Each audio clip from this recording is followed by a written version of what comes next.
We're going to go ahead and get started. Hello and welcome to our next webinar in the Plantae webinar series. My name is Jason Padilla and I'm your technical host for today's webinar. Next slide.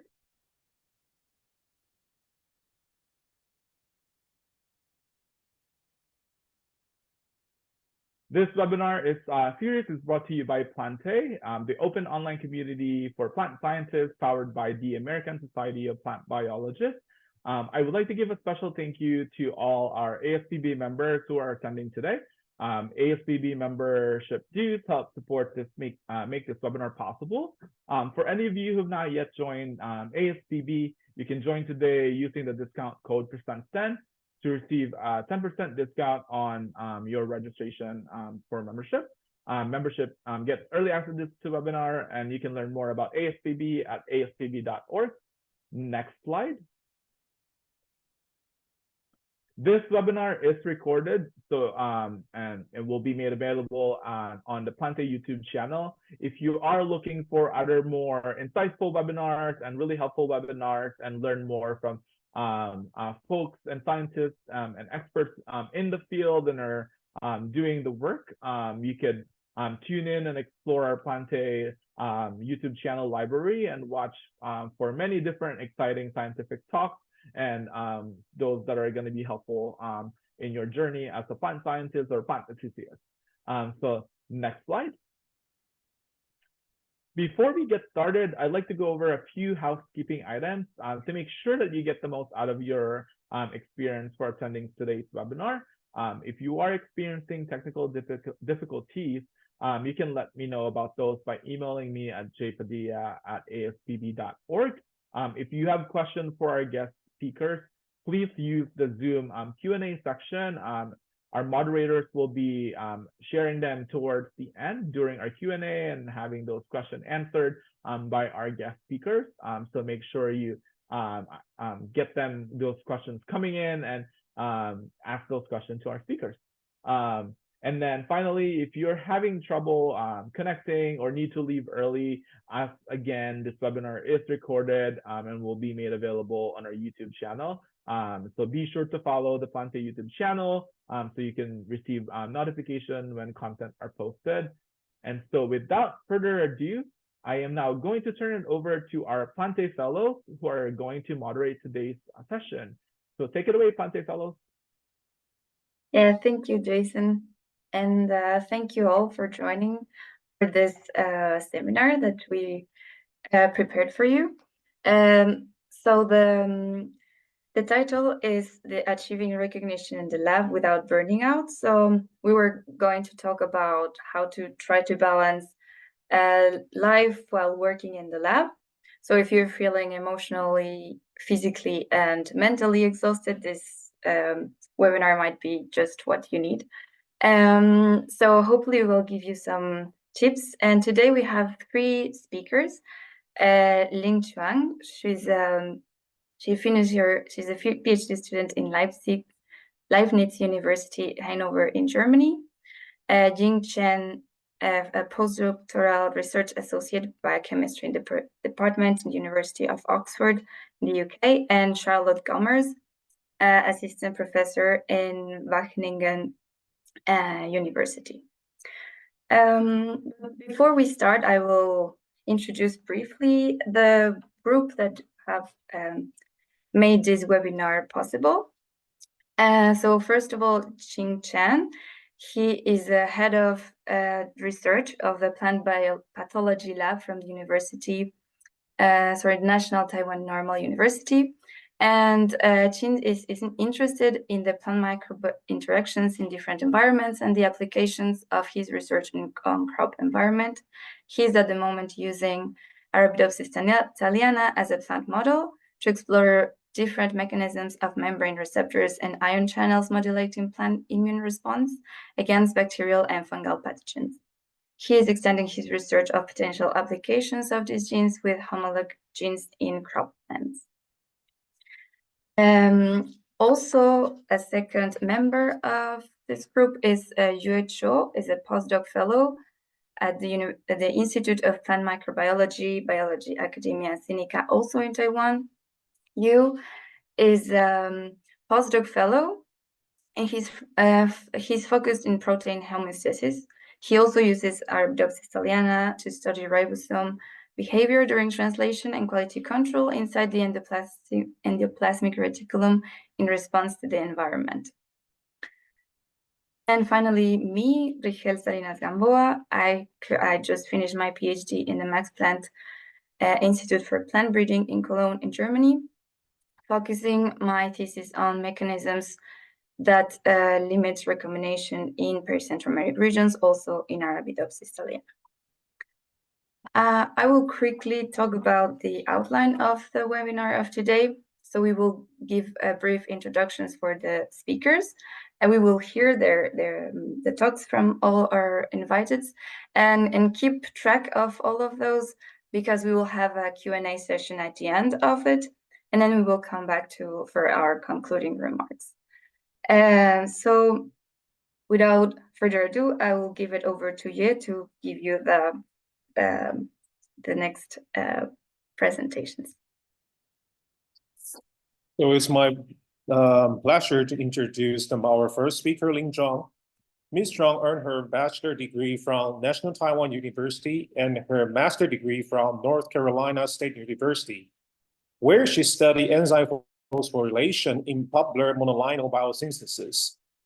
After 2 years as a research assistant at Academia Sinica, she pursued her PhD at Linus University at Hanover, publishing several important papers, including one in Science on the biosynthesis of the defense alkaline grammine. As her colleague at Academia Sinica, I have been impressed by her ability to multitask with grace and professionalism. So please join me in welcoming her. Hello, everyone. Thank you, Yue, for the very kind introduction. And I will share my screen now.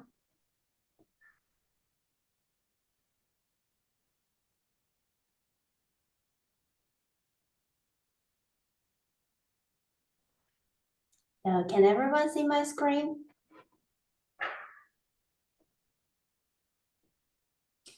Right, okay, just shout if you cannot see it. And it is my pleasure today to meet you all online to discuss on the topic of achieving recognition in the lab without burning out. Well, I think it's a very important topic that people talk about, but honestly, I don't have a good answer to this big question. So 2 weeks ago, I decided to throw this question to my dear friends and colleagues who survived their PhD or almost survived their PhDs. So these are the questions I asked them. Have you ever experienced burnout during your PhD? What was the cause and how did you overcome it? And my favorite one is that if you can go back in time, what would you tell yourself when you first started your PhD or when you first faced your burnout? And lastly, when to stop. But before sharing their answers with you, I want to introduce what brought me to Germany. So before that, Ryan already told you this part, because well, doing field research is sort of my childhood dream. So I applied to this PhD position in Germany, featuring a combination of chemical molecular tools and field study in a desert. The desert locates in Utah, Arizona in the US. Well, at the beginning, it was super cool and exciting, but after 1.5 years, I realized that ecology is not really my thing, and there are other issues in that lab as well. So I quit and applied for another PhD position in plant natural product biosynthesis in Leibniz University, Hanover. 4 years later, I will have my defense in 2 weeks, and I currently start a new job as a postdoc in the Max Planck Institute for Chemical Ecology. So that's my PhD journey. And let's get back to the topic. Just to make sure we're on the same page, my understanding of recognition in the lab for PhD students is to obtain, well, publishable results, because let's face it, as scientists, we have the responsibility to share what we find in the lab, to communicate with the society and with each other. But this is not easy, so we tried and tried and tried until we don't have any energy left to try again. So my definition of burnout is that you have zero motivation to go to lab, to conduct your project, to meet people, or even to face tomorrow and yourself. If you really ever get to this step, please talk to a psychologist and/or a psychiatrist. And for students in Germany, this is covered by your insurance. You can even find a therapy that speaks in your native language and get a reimbursement later. So for clinical terms, you have exhaustion, depression, trouble sleeping, etc. So let's see what the survivors told me. First question, have you ever experienced burnout during your PhD? I got like 80%, more than 80% of yes. I talked to about 10 to 15 people, but that's still a relatively small sample size. So let's look at some stats. This is a survey include about 2,000 students in Max Planck Society. So it shows that the percentage of PhD students experiencing anxiety is 67%, and experiencing depression is 47%. I'm not a big fan of pie charts, but the point is you're not alone if you're experiencing these mental issues. And there is a quote from my sweet colleague, if you're experiencing burnout, your feeling is valid, don't feel guilty about it. Then what are the causes of these people's burnout? I got a sort of answers. The most frequent ones are like not having good results, stuck in troubleshooting basic experiments like cloning, your project is not moving forward, change of the project all the time because your original project was not moving forward, and some sad cases, oops. Bad relationship with your supervisor, or not feeling welcome in the new environment. And some extreme cases like data being hacked on the 4th year of PhD or unreasonable responsibility in the lab. And some general ones like endless revision or rejection of your manuscript. But basically, like finishing your PhD is the main cause of your burnout. So what did people overcome it? I got 2 types of answers for different situations. Type 1, just take a break, literally take some days off, step back, knowing that the lab work is not your whole life. Switch your focus to something else outside of the lab, hang out with your family and friends, or do any other hobbies that distract you. Sleep and eat, you will feel better later on. And when you are ready, talk to your PhD friends and your colleagues. They may be able to help you with your project. But sometimes you have a fixed deadline and you just cannot take a break. In this case, try to remember what motivates you to start this PhD. And practically, you can break down the large goal into pieces, take a short break, short enough that doesn't guilt you, and check off one small task at a time. Or find some funny memes and talk to new students in the lab full of life and motivation to encourage yourself. But sometimes it's necessary to take a break. So here comes my favorite question. If you can go back in time, what would you share to yourself when you first started your PhD? Let's look at some quotes first. Find a good supervisor. Expect frustration. And be aware of the leap from master to PhD project. Because I get too many answers to this question, so I categorize them into 4 parts to share. So first, relationship with your supervisor. Tip number 1, find a supportive supervisor that suits you and your project. Know that people are very different, so before you start your PhD, try to learn the scientific background of your supervisor. So you know what kind of support this person can give you and when you should look for other helpers. And be aware that the styles of lab management can be very different. In normal cases, there is no good or bad, just find a style that you feel most comfortable with. Because the chemistry between you and your supervisor is quite important, you need to work with this person at least 3-4 years. And you need to make sure that you can have an effective communication with your supervisor. Several important things that you have to stay on the same page, like the vision of the project, expectation of the independence level, your graduation standard. So it's good to sort out the priorities together. If you feel that the expectation from your supervisor is too high, just ask for clear guidance. There is no stupid question. It's better to clarify it right away than show your progress in the wrong direction to your supervisor 2 months later. And to the supervisors, I noticed that your words really mean a lot to your students. So try to acknowledge your students' efforts even if they fail, and show your appreciations in words, because your encouragement really motivates them. So next part, project and science. Tip number 1, be realistic and critical about your own project.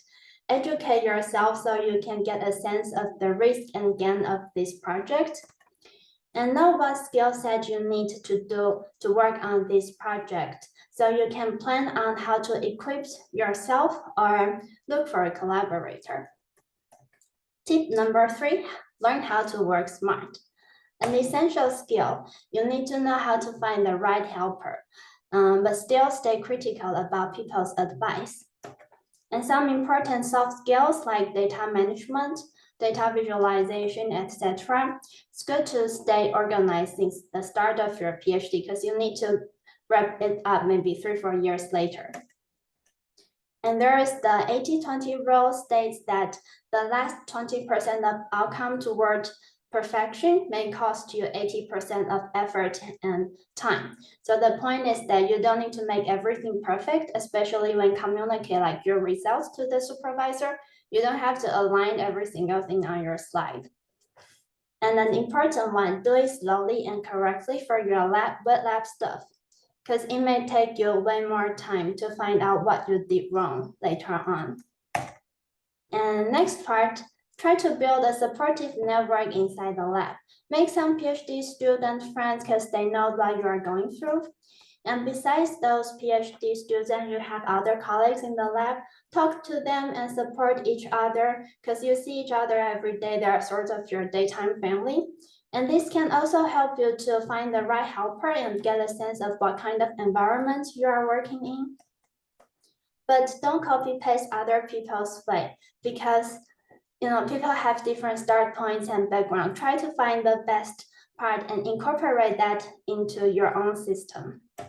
And last part, work-life balance. I may not be the best person to share this because this is me.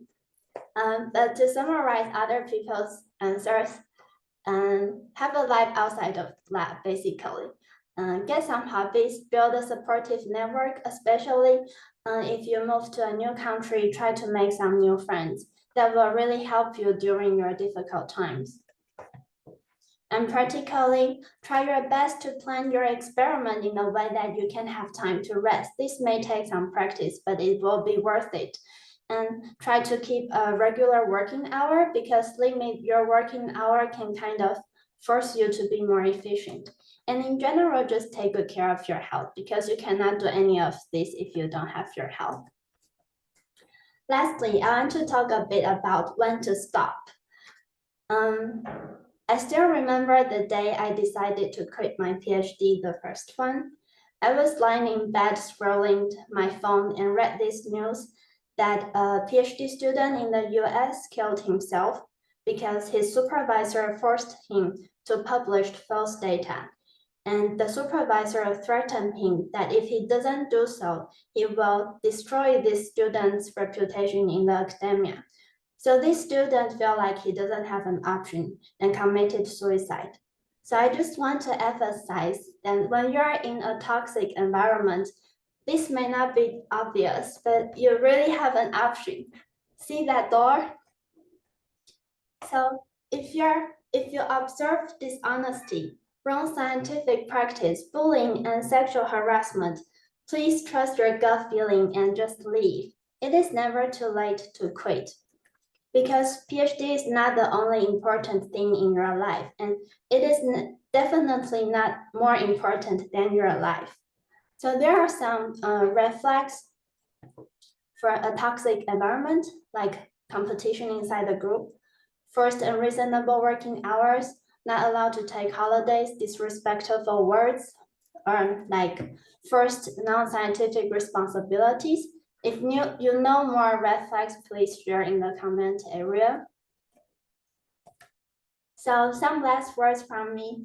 Well, my English is not perfect, but I think you can get the spirit. It is not easy to expand the knowledge of human beings. So we scientists really need each other's support. Apes together strong. And just to keep yourself happy in the lab, try to appreciate every small experiment that works, because it's not easy that something works. Everything has to be right. And there are a lot of people's effort behind each little step in the lab. And be grateful to be part of the scientific communication, because we're all supported by people's tax money and our own tax money to explore the unknown. It is very exciting to be the first line of scientific discovery. So embrace all the good and bad on your PhD journey, that they will become a part of you. So that's all I want to share. Thank you for listening. And I want to thank my friends and colleagues who participated in the interview, and my former and current colleagues, supervisors, and employers. And of course, thanks Plant community to make this webinar happen, and all the moderators. Thanks.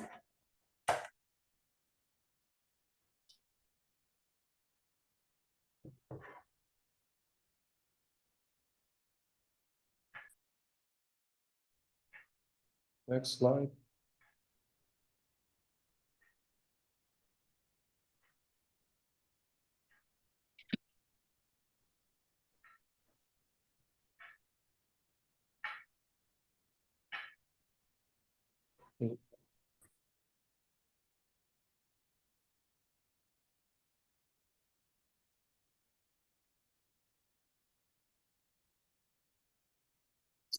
Okay, so it's time for the second speaker, and it's my pleasure to introduce Dr. Jing Ling. Dr. Ling earned her bachelor degree from National Zhongxing University and her master degree from University of Hong Kong, where she studied male gametophyte development in tobacco. After a year as a RA in Academia Sinica, she completed her PhD on phospholipid biosynthesis on plant development in a SEM lab, which is resulting in a dozen of the prestigious publications. Currently, Dr. Ling is a postdoctoral researcher in Oxford University, studying membrane contact sites and the lipid transportation using budding yeast. As a colleague at Academia Sinica, I was impressed by her really high efficiency, work-life balance, and most important, her dedication to new scientific challenges. So let's welcome her. Hello, everyone.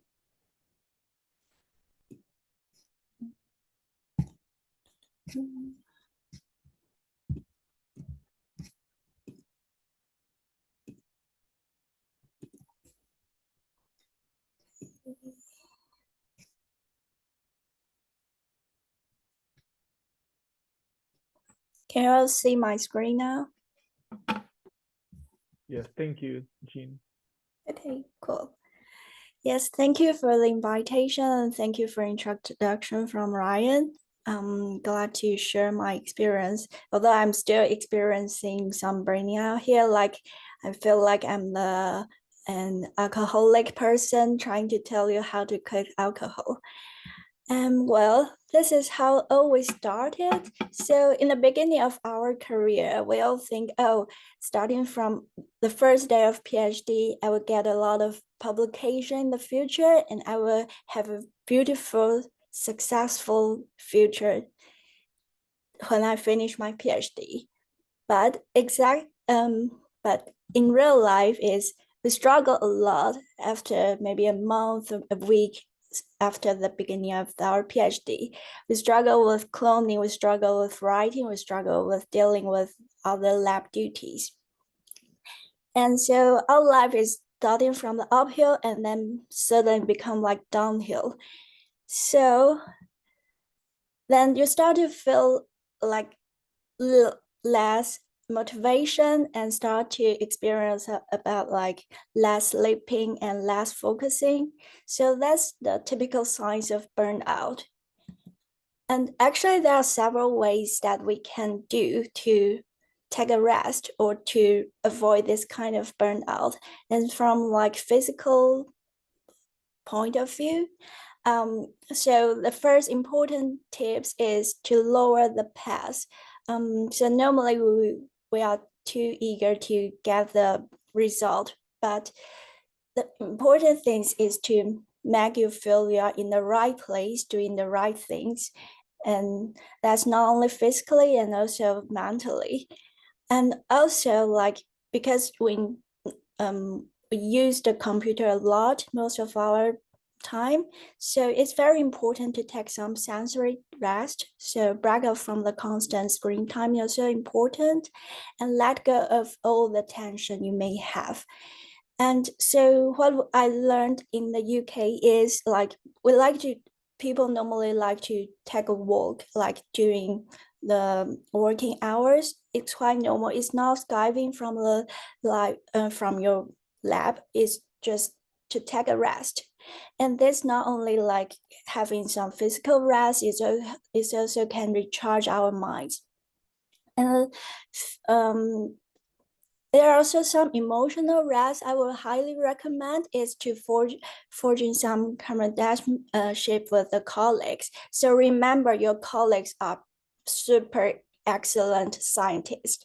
They can know all the bad experience you are feeling, and also they can, if you talk to them, they can getting all the information that you may have, and then quickly find a solution for you. So it's really highly recommend to talk to your colleagues to tell why you feel you start to feel burnt out, you start to feel drained. And it's quite important to process and express our emotions to other people, not only to your colleagues, to your supervisor, to your PI, to your line manager, because it's like most of the time they don't really, it doesn't necessary for them to understand what's our limitations and what's our ability. And it's no shame to share your limitation, your ability to other people. You have to let them know like what's your limitation is.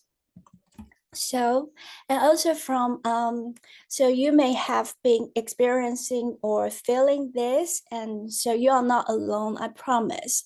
So for example, the imposter syndrome, I think I also have this, is because like sometimes we're just afraid of people may figuring out like we probably not belong here, and we're probably not doing good as what they think, what they expect about us. So the tips, that is also what I'm working on, is to reframe our thinking. And the goal is for the progress, is not for perfections. And the second one is like there's no more tick box. So if you are just from getting from the undergrad or from the high school, from school, so you're probably you did good job doing the essays or doing some lab reports or doing some short-term tasks. But starting from the graduate, it's become a different world. So there's no longer grades to tell you how good you are in the lab. So the tips is to break down your research into small and manageable goals, and remember all the good things, good results you've done.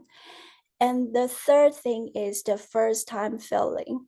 It's same as the second one. There's like because we all started from undergrad, from school, and like so in the science, it doesn't working for everyone around you to like, so for sorry. So you're probably doing very great in the undergrad, but in the science, it's a different world. Like you probably think people are doing better than you, or you are not like as good as them. So the tips is really remember you are you're at the forefront of the science research. And if it was easy, it will already have been done by other people. So you are the perfect one in your own project. And the fourth thing is if you are writing or if of paper manuscript or if you are writing your dissertation thesis, you may feel lonely, isolation or guilt. Because I know writing is a long progress, and like there's only you who is doing these things, and you may feel guilty because the only things you have to do is just to write. So the tips is attending some meetings, seminars, talk to your colleagues, and building your soft skills.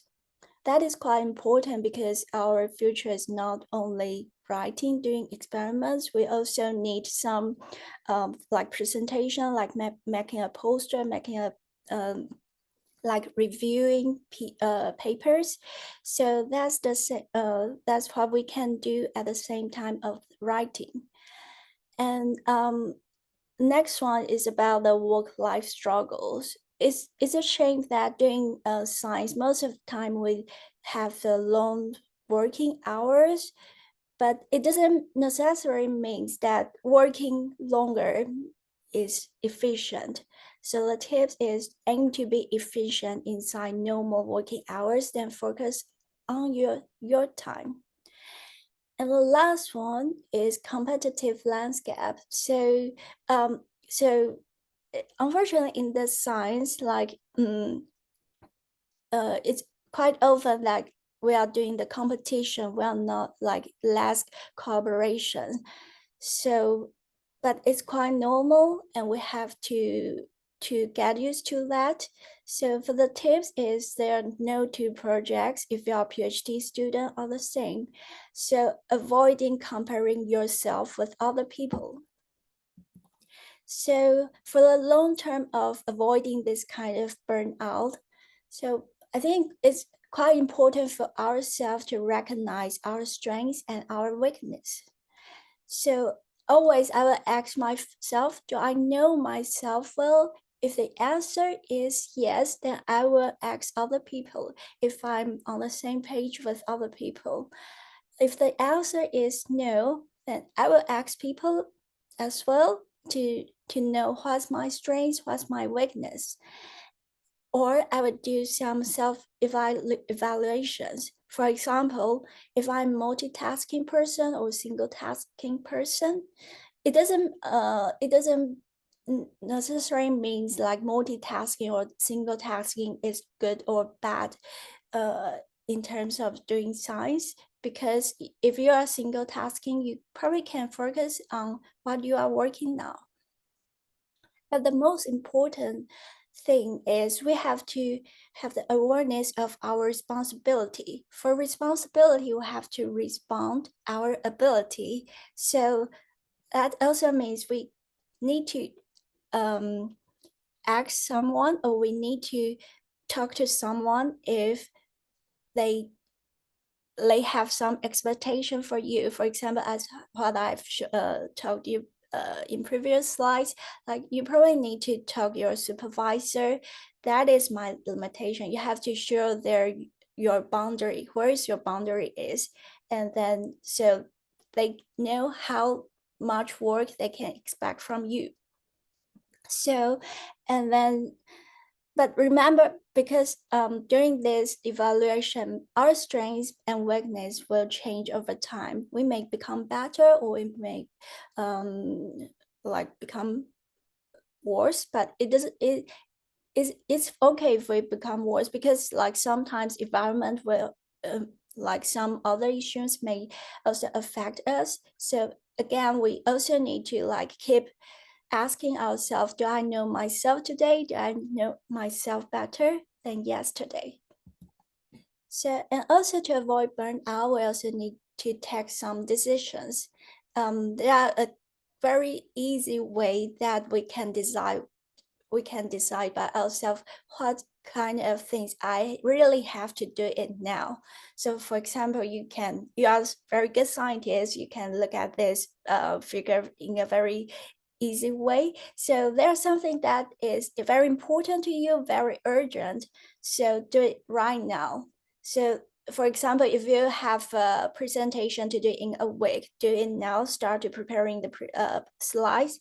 So if you like, for example, me, sometimes I will like doing in the last minute, but like what I'm experiencing is like unnecessary anxiety cost. So I will feel anxiety like most of the time in the week before the day of presentation. So like what I'm doing is just to do it now. And so if something is less urgent, less important, just let it go. That means that those kind of things are not important for you to do it now. And so also there are some things that's important but less urgent. So just schedule time to do it. But if something is very urgent but less important, you can also schedule time to do it, or you just ask someone if your colleagues can do that for you, or delegate to other people. So it's also important for us to identify the goals and make strides towards them. For example, you probably may feel, oh, doing science, doing PhD is not my goal. I don't like it now. So you have to keep asking yourself time by time what your goal is. You probably don't have the answer of why, whether you like it or not, but you probably have the answer of whether you don't like it. If you have the answer of you don't like it, then just quit. Because like, for example, if we are taking a bus and then we know where we want to go, but the bus just is not the direction that you want to go, then what we normally do is just get off the bus and then take another one. It's not a shame to just quit the things that we don't like to do. Sometimes we may have a happier future, we may work better on the things that we want to do, but it's definitely that we will do something terrible in something that we don't want to do. So think clear about your goals, so what you really want to do in the future. And so the important thing is keep calm and carry on most of the time, and your courage, your cheerfulness, and your resolution will bring you victory. And also, please remember what you are experiencing now, what you are challenging now is something important for you. And if you overcome it, and trying to help other people in the future. And thank you.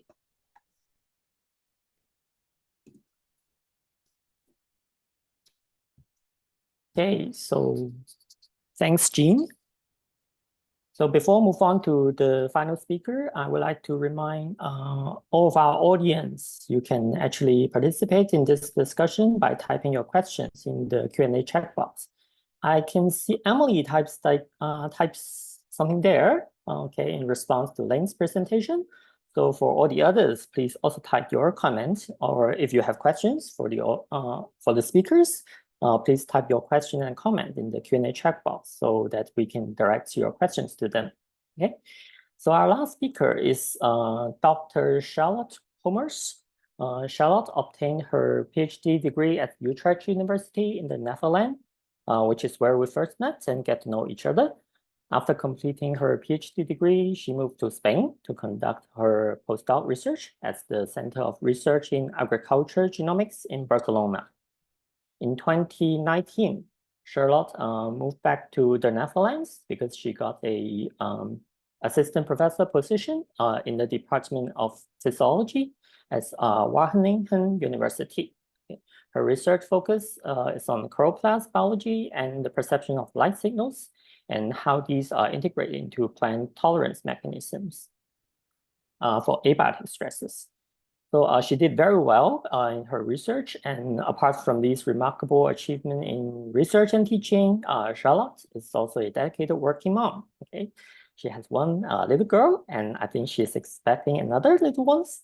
Okay, so I think she has a lot to share about the story of balancing work and life. So let's join us to welcome Charlotte.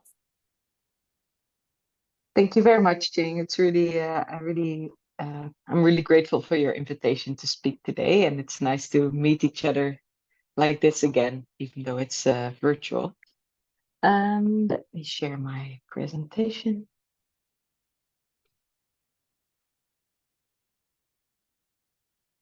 I hope you can all see the slides now. Yeah, that's good to hear. Yeah, so I'm very grateful for the two talks that we already heard. It's really nice to see the point of view from other people, and also from people that have maybe experienced stress or burnout symptoms in the past or at the moment. I must say I'm quite lucky that up to now I've not been in such a situation myself, but of course I've seen it around me at all the different stages in my career, and I think it's mostly luck that I've managed to escape the major stress so far. Yeah, so first I would like to introduce myself shortly. So my name is Charlotte Gommers, as you can see here. This is a picture taken last week in the typical Dutch summer weather. And I live in a beautiful city in the east of the Netherlands, Nijmegen. And I don't live there alone. This is my family, Anna, my daughter, 2 years old, and Tom, my boyfriend. And as you can see, a second child is on its way. And I work in another town in Wageningen at the Wageningen University in Research. I think quite some people of you have heard about it already. We have a big plant science center, and it's a really great environment to study plant science. And yeah, because we share a lot of interests within the building. Here at Wageningen University, I started as an assistant professor in a tenure track 5 years ago now. And yeah, that's going quite okay, I must say. But before I reached this point, I studied in Nijmegen, where I also live now. And after my I got my master's degree, I went for a PhD to Utrecht University, so stayed in the Netherlands, but to a different university. And after that, I went for a couple of years to Spain, where I worked at the Center for Research in Agricultural Genomics in Barcelona. And this was a great time, not only because Barcelona is such a wonderful city, but also because this research center is really lively and inspiring, and I met a lot of great people. Yeah, so some things that I would like to discuss today. First of all, when I saw the title of the webinar, I wondered, what is recognition actually? I want to share some misconceptions, in my opinion, that people usually have about our job. Things that I think you can do to prevent some stress issues as a scientist, some personal experiences I want to share with you, and also what's next. I would like to apologize for all the open doors and cliches that might come by in this talk, and also some of the overlap with the previous speakers, because I think a lot of people know what they should do and what would be the best practice, but it's for most of these things, it's easier said than done, right? And there's just things you cannot avoid, or that are dependent on the cultural environment you live in, your own your own physical health, your own mental health, and it's not all, you cannot always prevent issues of stress, and that's yeah, and even if you know what would be the best practice, it's not always easy to also do that. Yeah, so what is recognition actually? I've heard the other two speakers about this as well. And of course, in science, in a scientific career, you can get recognition in the form of a promotion to a next career step or a higher salary. You can also publish your results in nice journals. You can receive grants, which is the nice recognition for that you have good scientific ideas. If you present at a conference, this can give you recognition if people like your talk and give you a good applause. You can also get compliments from your supervisor or mentor or any person in a higher function. And I think we can make this list even longer. But I was thinking about these type of recognition, and I thought, well, in the past 5 years that I've been an assistant professor, I've made promotion 1 time. I've published 2 papers as a last or co-author. I received 3 grants. I presented at a couple of conferences. And of course, I do sometimes get compliments from my boss, but these are not the types of recognition that you have at a day-to-day basis. So what other types of recognition I think can really help you in life? Well, if you see a student struggling in a course or in an internship and they pass their exam, they can be really proud of themselves. This makes me proud as a teacher. You can help a colleague and they can be grateful for that. And that it can be a recognition or a reward to see someone else grow in their project or in their job. A sincere thank you that someone really appreciated your help. This can be a type of recognition. If you present your ideas or your latest results, even if it's only small, in a lab meeting or a lab seminar, and people will come to you afterwards and ask you the right questions, and they really enjoyed your talk, or they have new ideas for you. This is not the same as an international conference, but it is important type of recognition.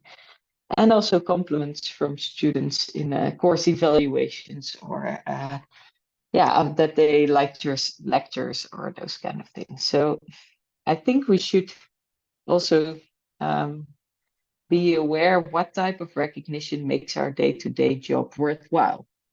Is it the big types of recognition in terms of grants and papers, or is it also the smaller things that can give you can make you go home with a good feeling? So I would suggest not only aim for the big things, but also appreciate the smaller things. Although I know that to move on in this scientific career, you need to also get the grants, the papers, etc. But just realize that this is not, these are rare occasions. So don't make those the pillars that give you the feeling of recognition. Some things that I think are a misconception in the work I do and we all do. Academic science is a calling in life. Well, I see people around me that treat it like that. But how about it's just a job? You have a contract in most cases. You work. You have a number of hours that you should do your job. You're every now and then evaluated, but that's the same in any other job.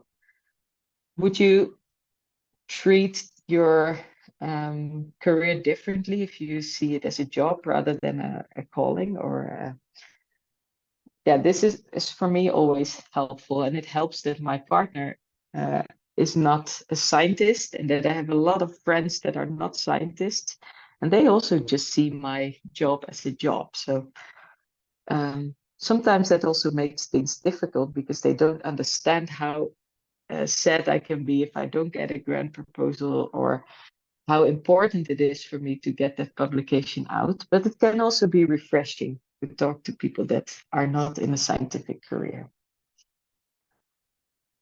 The more time I invest in something, the more recognition I will get. Well, we've heard this from Ling. I think also I think that quite a lot of scientists are quite perfectionists, me included, and we aim to do tasks at the 120% often. But honestly, other people don't see these last 40%. So if you would do it at 80%, most people would be perfectly happy with what you did, and they think you did a really good job.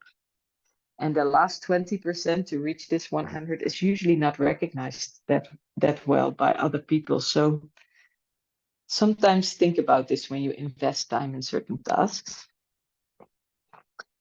If I would say no, people won't like me, well, then you can turn it around. Would you not like someone who says no, if they don't have time to help you with something or to do something for you? Of course, we all understand that time and energy are limited, so don't be afraid to say no sometimes. It can be really useful. If I don't understand something or I need more help, I'm stupid. No. Well, when I teach, this is the first thing I start with. There's no stupid questions, and we're all here to learn new things, and learning new things is never a weakness. I think you should remember that. So never feel stupid. If you didn't understand the seminar, or if you don't understand the paper, maybe it's not explained well.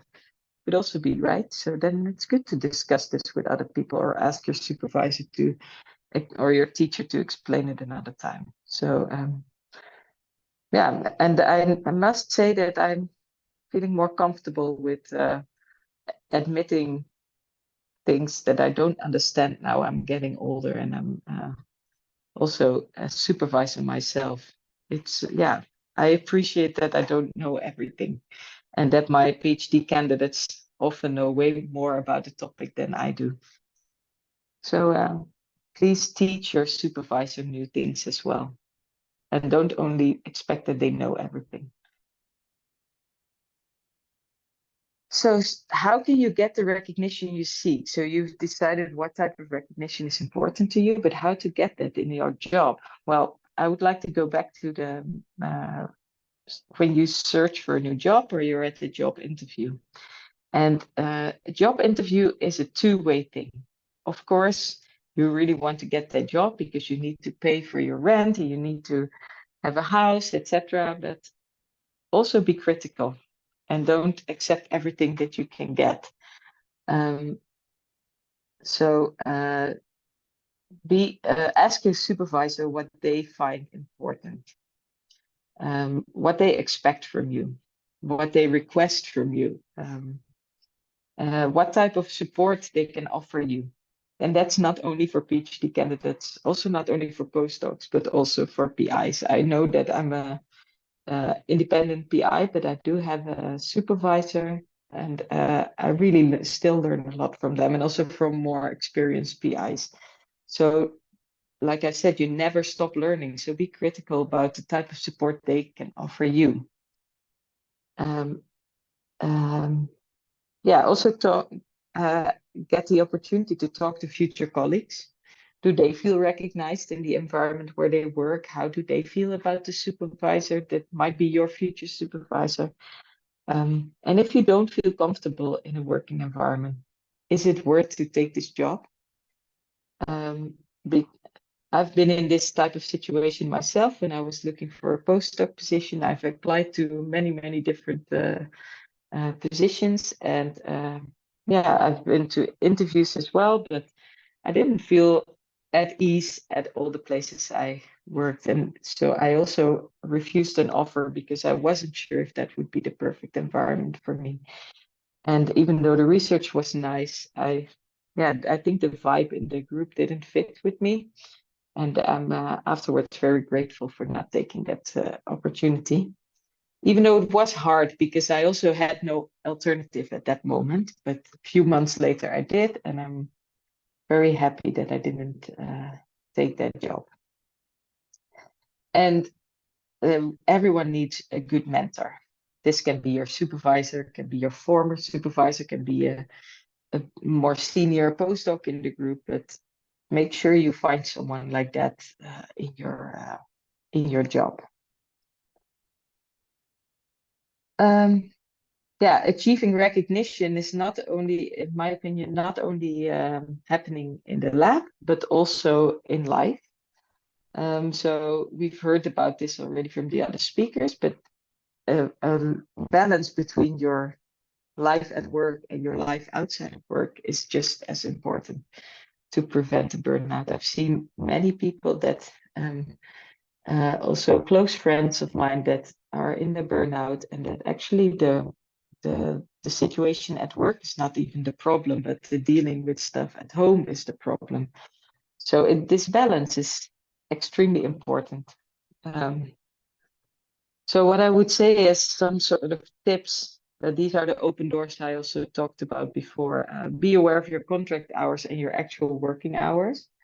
At our university, they have kind of a childish, I would say, system where you have to register all your hours, but it also makes you aware of how many hours you are expected to work. So try to guard your own free time. It's important. Don't always come in on weekends if it's almost never really necessary. I mean, of course, you can plan experiments where it is necessary, but compensate for that. That's what I always try to tell my team members. If you have to come in an evening or a weekend, then you have to compensate that on another day. But also look after each other. If you see a colleague or a student that is coming in the office way too much, yeah, talk to them or talk to someone if you're worried about them. And yeah, we have to look after each other a little bit. And when you take holidays, which is good, and in the Netherlands, it's even mandatory to take off 2 weeks in as one block per year. So that's really good. But also switch off your laptop, your email, your Slack, etc., and avoid being at work during holidays. This is not easy for me as well. I'm also guilty of this, but yeah, I know it would be better to not respond to anything. So some personal experiences here. So since after I became a mother, I started working part-time. So I have parental leave and I'm working 4 days a week.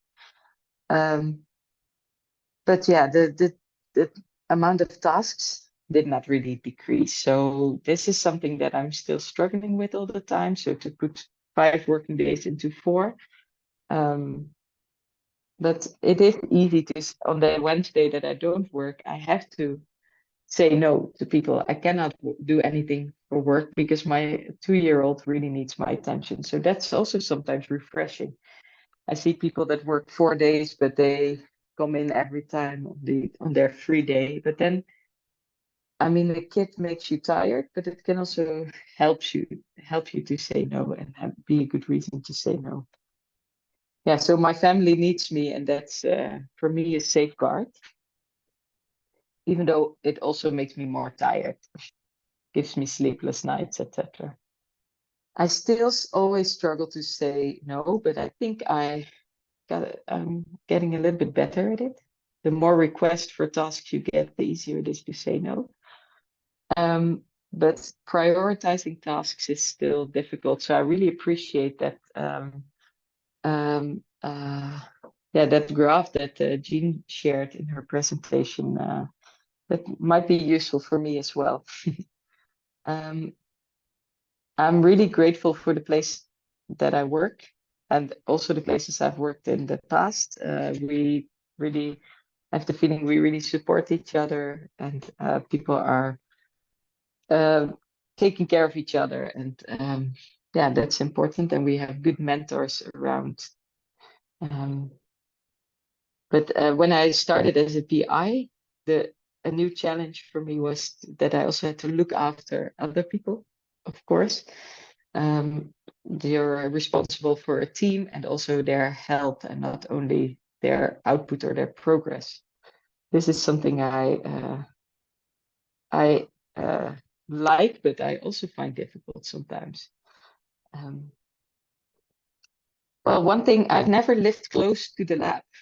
This has not been by choice. It's also sometimes has frustrated me, but it does help. Also now well, not anymore now, I'm 7.5 months pregnant, but I cycle to work every day for almost an hour. And this really helps me, especially the way back to get to detach from work and come home with an empty head. So exercise, I think is important, but it can already be walking to the lab or cycling to the lab, or even in Spain, I commuted by train, but also that was a good way to detach from the work and also to prevent coming on in weekends, because if it takes you 2 hours for the commute, then you will really think twice if it's really necessary to come in the weekend.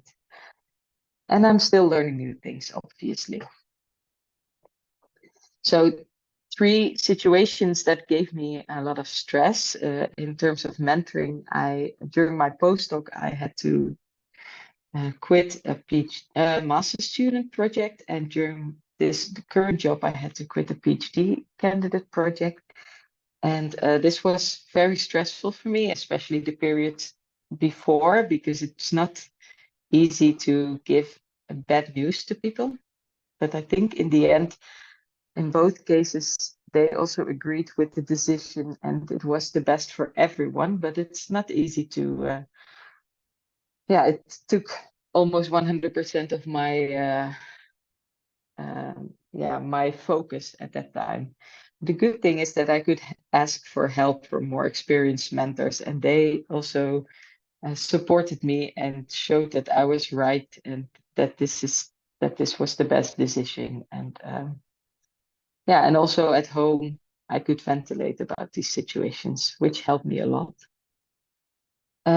When I started working here at Wageningen, I had to take over a coordination of a course, which I didn't teach or take before. So that was very stressful. And it took a lot of my time. I worked many hours more than I should. But in the end, what helped me there is that 80% effort rule, because undergraduate students really don't care if you put in 80 or 100% of your effort, as long as they get the lectures and they can ask you questions. And I was always open and honest about the situation, and then they're also a little bit more considerate about it. Of course, a major stress for me is always to get enough funding for my science and for my team. And yeah, applying for grant proposals is always a gamble. Even the best scientists will get rejections every now and then. And this is never easy to deal with. So a challenge for me is to link these rejections not to me as a person, but to the fact that this is a lottery system, and to know that I can maybe do better the next time. But it's not only my because I'm not a good researcher. It's also the whole the moment, and I know that I need to remember that every researcher experiences this. And what I usually do is buy new shoes for myself when I get a grant proposal rejection. Don't know if it really helps, but it's anyways nice. But can we survive without burning out? No, not everyone can. And it's also not, you should know that if it happens, it happens, and it's not your fault. It's not that you did something wrong. These pitfalls are there for everyone. And like I said, I feel more lucky than good about the fact that it didn't happen to me yet. But what you can try to do is recognize stress symptoms, talk to someone, or at least know at forehand who you can go to talk to, your supervisor, another colleague, a general practitioner, an external mentor, etc. And also think about what, if it happens to you, or if you've experienced this, what can be changed in your work environment, because you don't per se have to change.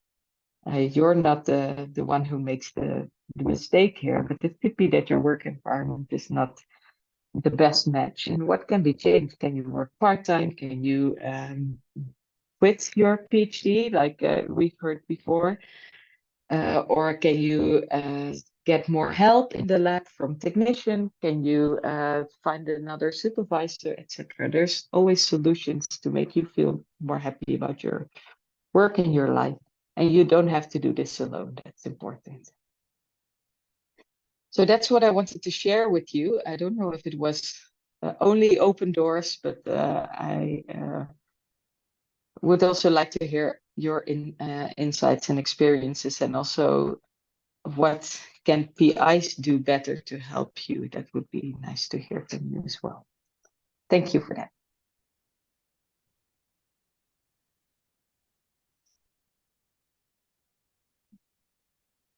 Okay, thank you, Charlotte, for sharing your stories, and thanks all the speakers for sharing their stories.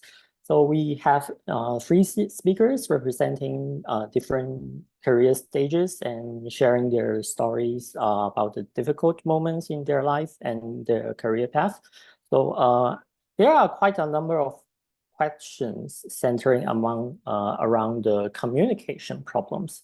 So we see quite a few questions, especially focusing on how you guys might meet and deal with difficult people in the working environment, like colleagues or managers or supervisors.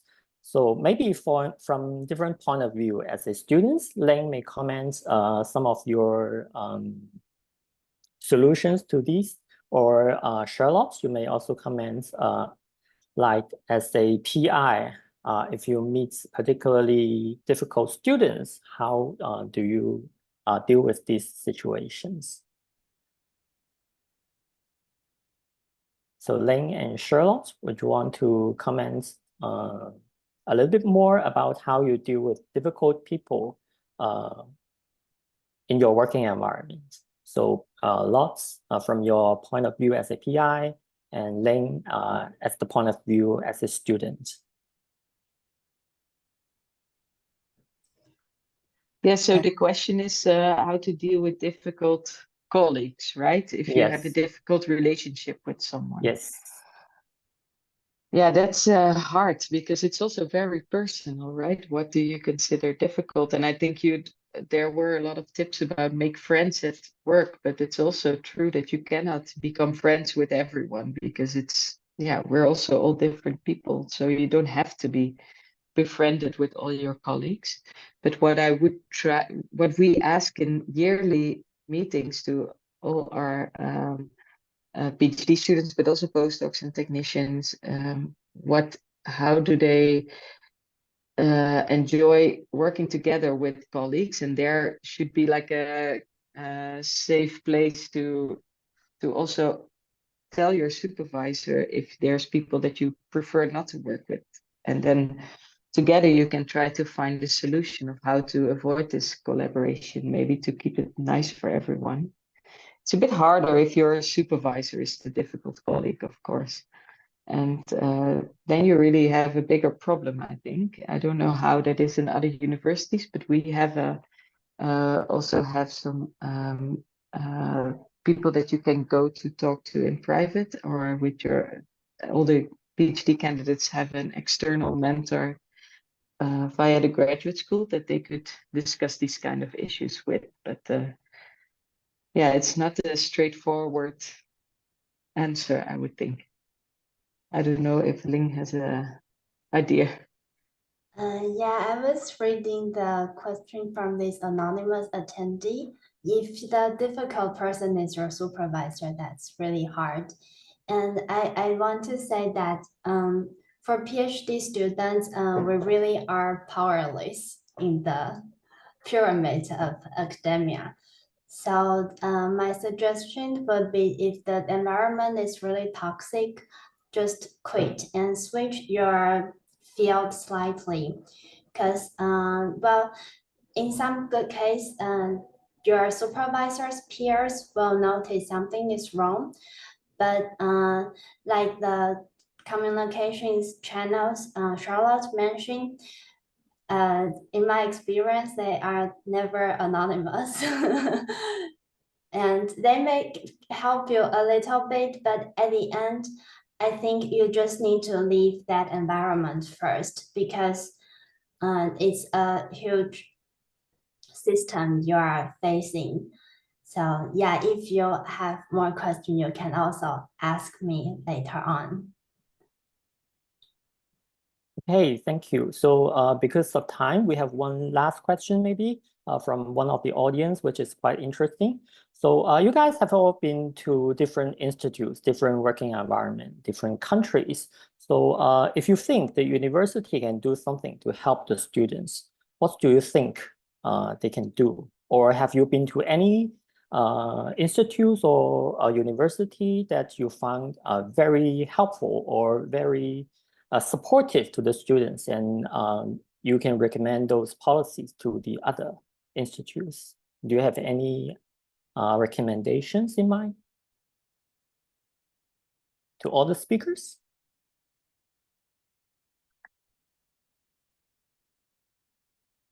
Well, in my experience, it's really good to create a community of people that are in the same situation. And when I was a PhD student, there was a PhD council. When I was a postdoc, we had a postdoc council, and now it's more based on own initiative, like intervision groups or stuff like that. But it can already help you to talk to people that are in a similar situation. And this can be organized by the institute or university themselves. They can offer workshops, of course, where you can meet other people that face similar problems. But yeah, formal recognition could be, especially for PIs, it's good to not to allow junior PIs to grow in their position and not only work against them, which I've also seen happening for some people. So clear rules of when you can ask for promotion, those kind of things are important, I think. Okay, great. Thanks, Charlotte, and thanks again for all the speakers. So maybe with that, we'll round up our Q&A sections. And Rachel, if you want to continue. Yes, so thank you all the speakers. It was a very nice inputs and very nice discussion. I will just quickly say some key points that I think that are very important, just to remember to be very mindful about the signs that where we can be either burned out or just very stressed on our way to be burned out.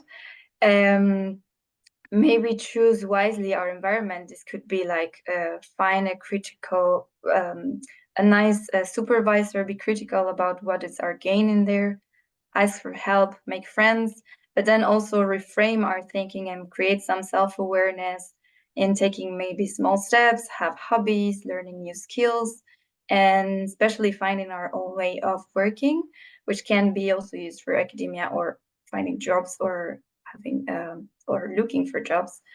And finally, I think also a great component that was talked before, it was a big luck component. And especially like stop, like if we know that we need to stop, then we should do it. Also say no to some stuff, or switch off laptops during holidays.